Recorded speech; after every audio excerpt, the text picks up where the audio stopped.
Hello বন্ধুরা, রাঙামাটি তীরন্দাজের আজকের পর্বের রিভিউ নিয়ে টলিউড স্টোরি এক্সপ্লেনার তোমাদের সামনে এসে গেছে। তো আজকের পর্বের রিভিউতে রাঙামাটি আর আরও যারা বিভিন্ন দেশ থেকে এসেছে এই আর্চারি ওয়ার্ল্ড স্পোর্টস চ্যাম্পিয়নশিপ খেলার জন্যে, তো প্রত্যেকে রেডি হয়ে গেছে মঞ্চে। আর এবার এক এক করে বিভিন্ন জায়গার সবাইকে ডাকা হচ্ছে, তারা তাদের মতো করে খেলছে ফার্স্ট রাউন্ড। তো দর্শক মহল থেকে তো প্রচুর হাততালি, এদিকে রাঙার কোচ রাঙাকে বারবার করে অল দ্য বেস্ট জানাচ্ছে, ওদিকে রাঙার ফ্যামিলি বাড়িতে টিভিতে দেখতে শুরু করে দিয়েছে। তো বরদা তো আশীর্বাদ করছে যাতে সফল হয়, সবাই মিলে একেবারে রাঙার মানে রাঙার দেখার জন্য একদম বসে আছে যে রাঙা কখন খেলবে, রাঙা কখন খেলবে। সবাই মিলে ওদিক থেকে বেস্ট অফ লাক জানাচ্ছে। এবার যখন রাঙার টার্ন আসে তখন দেখা যাচ্ছে রাঙার শরীর ঠিক লাগছে না। অ্যাকচুয়ালি অনেকক্ষণ থেকেই কিন্তু রাঙার শরীরটা ঠিক লাগছিল না, রাঙার মাথা ঘুরে উঠছিল, বমি বমি পাচ্ছিল, অনেকক্ষণ ধরে নিজেকে কিন্তু কন্ট্রোল করে রেখেছে রাঙা। রাঙার কোচ স্যার সেটা লক্ষ্য করেছিল, রাঙাকে বলছিল যে ঠিক আছে তো রাঙা, রাঙা তখন বলছিল ঠিক আছি আমি। তো এবার রাঙা যখন মঞ্চে উঠলো খেলার জন্যে, তখন অনেকক্ষণ ধরেও না তীর ধনুকটা জাস্ট ধরে রেখেছে। আরও না আবার সবকিছু ডবল ডবল দেখছে, মাথাটা ঘুরছে, তো ভমিটিং মানে বমির বমি বমি ভাব লাগছে, এদিকে পা কেঁপে উঠছে। বেশ অনেকক্ষণ হয়ে গেছে, সবাই অপেক্ষা করে আছে রাঙা কখন তীর চড়বে, রাঙা কখন তীর চড়বে, কিন্তু রাঙার দিক থেকে কোনো কিছু দেখতে পাচ্ছে না। বাড়িতে বলছে কি ব্যাপার, রাঙা তীরটা মারছে না কেন? সাত্তকে বলছে দেখো, কালকে রাত্রি বোধহয় আবার কোনো মিশনে নেমে পড়েছিল, সারা রাত জেগে বোধহয় গুন্ডা ধরে বেরিয়েছে, ওই জন্য এখন মানে মাথা ঘুরছে, কি করবে আর। তখন ওর মারা রেগে যাচ্ছে, এই তুই চুপ করে, একটাও কোনো কথা বলবি না বলে দিলাম। দিয়ে সবাই মিলে চিন্তা করছে। রাঙার শ্বশুর মশাই বলছে আরে মারছে না কেন, মারছে না কেন, পাঞ্চালি টাঞ্চালি সবাই বলছে কি হলোটা কি। ইয়েও বলছে, একলব্যও বলছে কি হলোটা কি, ও তীর কেন মারছে না। এদিকে রাঙার কোচ স্যারও ভাবছে কি হলো ব্যাপারটা। আরেকজনের ওখানকার প্রত্যেকেরই মনে একটাই প্রশ্ন, রাঙা তীর কেন মারছে না।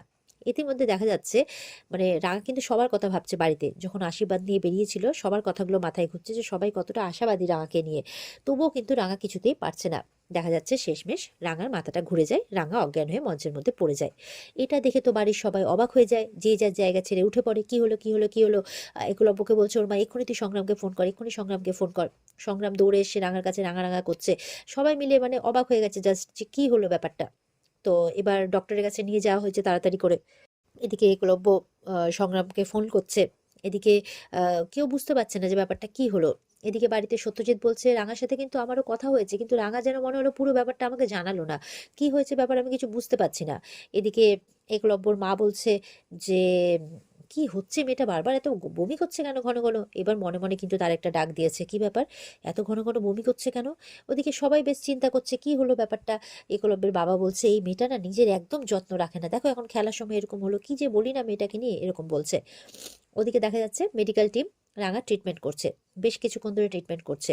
করার পরে ডক্টর আরেকজন লেডিকে বলছে যে ওর কোচ স্যারকে ডেকে দিন ইমিডিয়েট। বলে কেন, কোনো এনিথিং রং? তখন বলছে যে উনি প্রেগনেন্ট। বলে কি, বলে হ্যাঁ, এক্ষুনি ওনার কোচ স্যারকে জানাতে হবে, ডেকে নিয়ে আসুন। তখন রাঙা কিন্তু শুনতে পায় ব্যাপারটা, রাঙা উঠে বসে, কি আমি প্রেগনেন্ট? বলে হ্যাঁ। তো বলছে আপনার কোচ স্যারকে আপনার পরিবারকে আমাদের জানাতে হবে।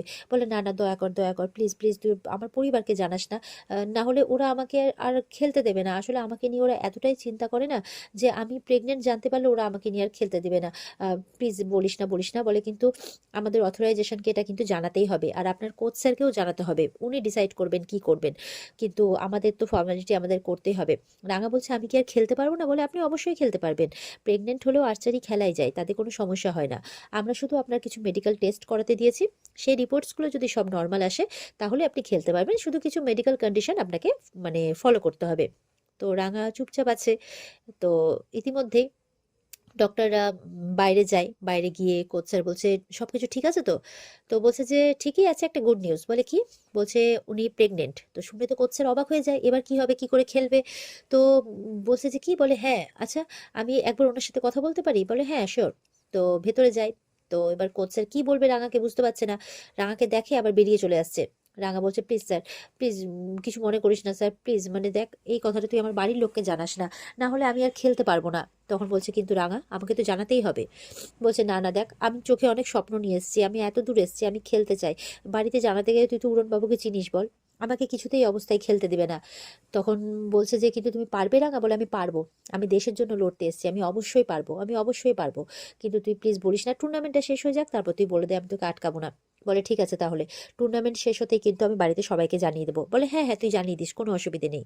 তো বলছে এখন তুমি ঠিক আছো তো, খেলতে পারবে তো? বলে আমি পারবো। এই বলে রাঙা কিন্তু আবার স্টেজে ওঠে। তো সবাই মিলে আবার আশা নিয়ে বসে পড়েছে টিভির সামনে রাঙাকে দেখতে, পুরো পরিবার, ওদিকে ওর কোচ স্যার, সবাই মিলে আশাবাদী। এবার দেখা যাচ্ছে রাঙা পুরো কিন্তু একেবারে রেডি খেলার জন্য, একেবারে প্রস্তুত, একবারে মনের দিক থেকে পুরো স্থির, আর একদম সুন্দরভাবে একদম ফার্স্ট রাউন্ড সে কমপ্লিটও করে নেয়। তো বাড়ির সবার তো খুব আনন্দ, কোচ স্যারেরও খুব আনন্দ যে যাক মেয়েটা পেরেছে। তো ফার্স্ট রাউন্ড সে কোয়ালিফাইও করে যায়, সেকেন্ড রাউন্ডে সে উঠেও যায়। তো সবার তো বেশ আনন্দ এই ব্যাপারটা দেখে। রাঙাও মনে মনে ভাবছে এখন আমার ভেতরে আরেকটা প্রাণ বড় হচ্ছে, তো আমার দায়িত্বটা তো দ্বিগুণ বেড়ে গেল। এবার নাম্বার ঘোষণা হচ্ছে, দেখা যাচ্ছে রাঙামাটি সবচেয়ে বেশি নাম্বার নিয়ে ও কিন্তু সেকেন্ড রাউন্ডে কোয়ালিফাই হয়ে গেছে, সেকেন্ড রাউন্ডের জন্য। এবার দেখা যাচ্ছে যে রাঙা তার শাশুড়ির সাথে কথা বলছে। রাঙা বেশ খুশি, রাঙার শাশুড়ি তো খুবই খুশি।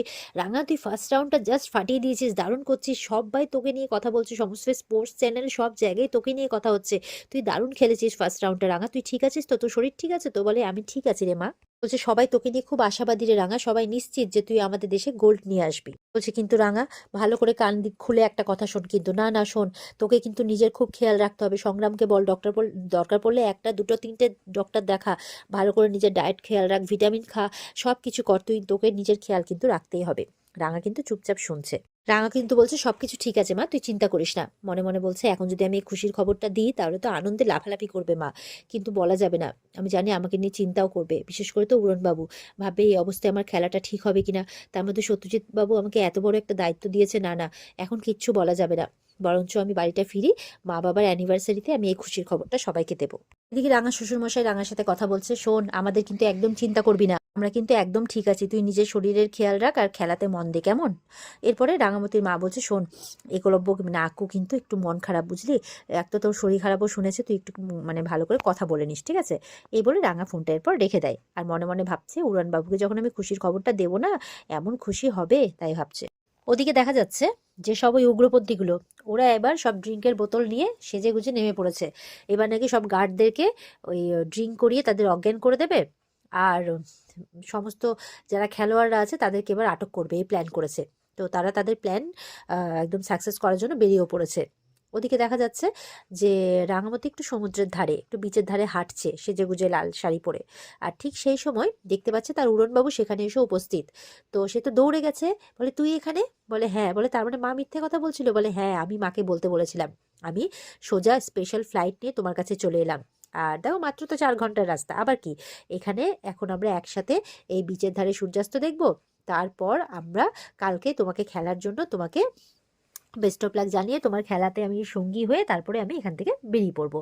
তো বলছে বাহ দারুণ, তুই যখন চলে এসেছিস তখন তো দারুণ ব্যাপার, আমিও একটা খবর তোকে বলবো বলবো ভাবছিলাম। তো তার আগে একলব্য তাকে এক গুচ্ছ রেড রোজ দেয়, তাকে শুভেচ্ছা জানাই। বলছে যে তোর মনে আছে আমি অজ্ঞান হয়ে গেছিলাম? বলে এই বাবা দেখেছো আমি একদম মাথা থেকে বেরিয়ে গেছে। হ্যাঁ তো তুমি এখন ঠিক আছো তো, তোমার কোনো সমস্যা হচ্ছে না তো? রাঙা লজ্জা পেয়ে অন্যদিকে চলে যায়। বলছে কি হয়েছে বলো না, কোনো সমস্যা হচ্ছে না তো? বলছে ভাবছিলাম তোকে খবরটা পরেই দিব, কিন্তু এখন তুই যখন চলে এসেছিস তখন তোকে না দিয়ে আমি আর থাকতে পারছি না। বলে কেন, কি হয়েছে বলো? তখন রাঙা লজ্জায় একলব্যকে জড়িয়ে ধরেছে আর বলছে যে আমি মা হতে চলেছি আর তুই বাপটা হতে চলেছিস। এটা শুনে তো একলব্য খুব খুশি হয়ে যায়, রাঙাও খুব আনন্দ, সে তার একলব্যকে তার অরুণবাবুকে জানাতে পেরেছে। আর এখানেই কিন্তু আজকের পর্ব শেষ হয়ে যায়। তো এই ছিল আজকের পর্বের রিভিউ। ভালো লেগে থাকলে পর্বকে লাইক কমেন্ট করে জানাতে ভুলবে না, আর আমাদের চ্যানেলের সাথে জুড়তে অবশ্যই চ্যানেলকে সাবস্ক্রাইব করতে ভুলবে না।